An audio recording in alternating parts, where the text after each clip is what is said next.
Friday night. I am Carrie. I'll bring a little homemade back on location in Campbell River, BC. I have the pleasure of using my sister-in-law's kitchen, which is much bigger than mine.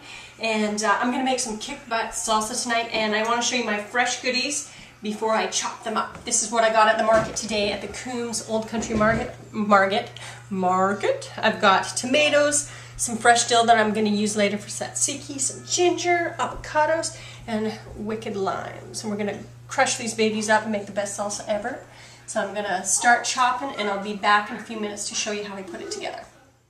Alright, so I've been busy chopping up my tomatoes. I like to use a good sharp knife. I started out with an incredibly dull knife, and someone sharpened it for me, and what a difference. It's like a breath of fresh air. It like actually cuts through the tomato. So sharp knives are important because it makes the process actually kind of enjoyable. So what I'm just using like a vine-ripened tomato.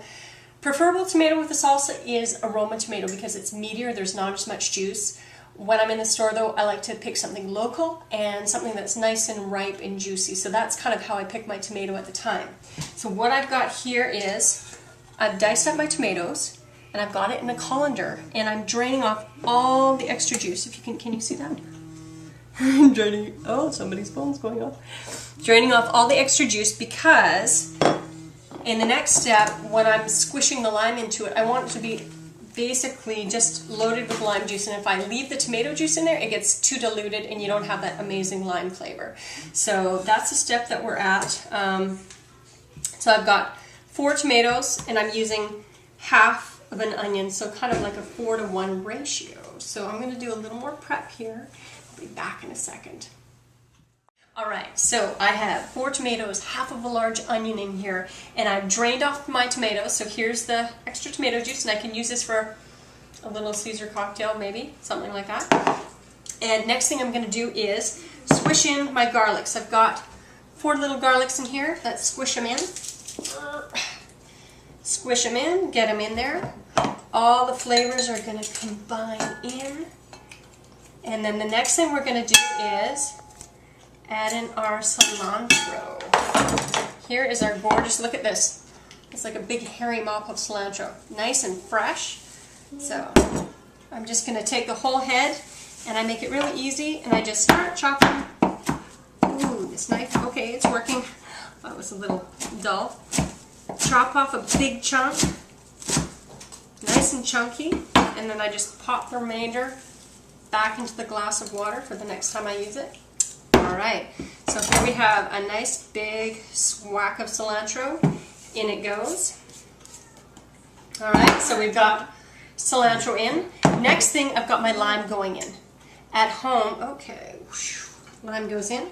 At home I've got a citrus press, which is a lot faster, but for now this little citrus zester works, so I'll just kind of get these little limes going.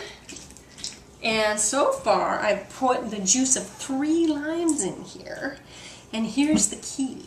The juice that's in here is all going to be lime. And it's almost like it's almost like a little pickled salsa, where it preserves the salsa and the tomatoes. And the flavor is absolutely fabulous. And this I learned from my friend who lived in Mexico for 10 years. Here we go.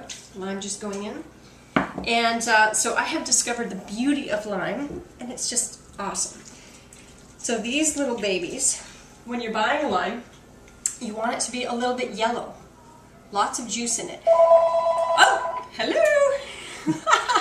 When I used to buy limes, I would buy the really dark green ones, thinking that that was my best option. These are your best option. I'm going to answer the phone, and I'll be right back.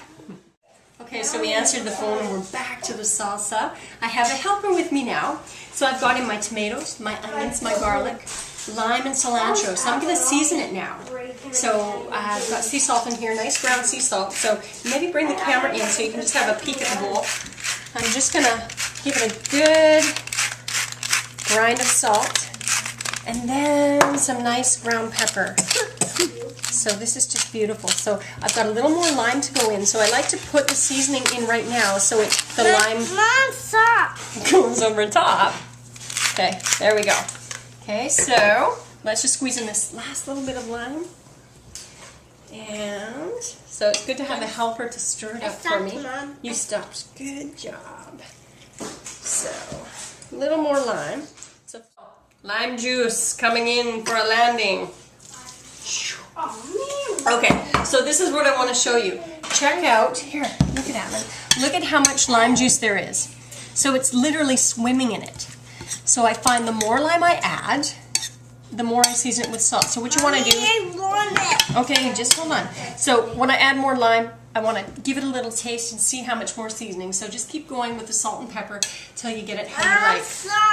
You can eat it right away. Here, you stir it. You can stir it. You can eat it right away, yet if you let it rest for about half an hour... I'll do this. Yeah, you can do that. There you go. If you let it sit for half an hour, all the flavors are going to marry together, and it's awesome. So, look at that. And you know what? This juice here is so good on eggs the next day. Like, I will literally drink that juice off my plate because it's absolutely delicious. So, try this recipe at home. It's so easy. Make a big vat of it like this because people are going to love it. So, happy Friday night to you, and we'll see you later on Bringing Home My Fat. Ciao.